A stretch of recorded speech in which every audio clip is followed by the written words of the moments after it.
Saudara Richard Eliezer menyerahkan foto yang diklaim menunjukkan kaki Verdi Sambo saat memberikan telepon seluler usai pembunuhan Brigadir Yosua Huta Barat. Eliezer mengatakan foto itu menunjukkan ada bagian tangan Putri Chandrawati dan bagian kaki Verdi Sambo saat terpotret tengah menyerahkan ponsel dan uang di rumah pribadi di Saguling, Jakarta Selatan. Di foto ini apa yang nampak? Ada tangan dan kaki yang mulia. Tangan dan kaki yang sudah dilingkari merah itu yang mulia. Yang ini siapa? Yang kaki itu Pak Efes yang mulia, duduk di dekat saya. Yang Oh, depan, di sebelah saudara. ya, yang depan itu Ibu PC yang mulia. Oh. Posisi kalian?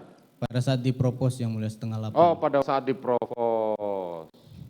Tetapi foto ini menunjukkan bahwa saudara saat dijanjikan uang 1 miliar dan handphone. Iya, itu ada kotak handphonenya yang mulia.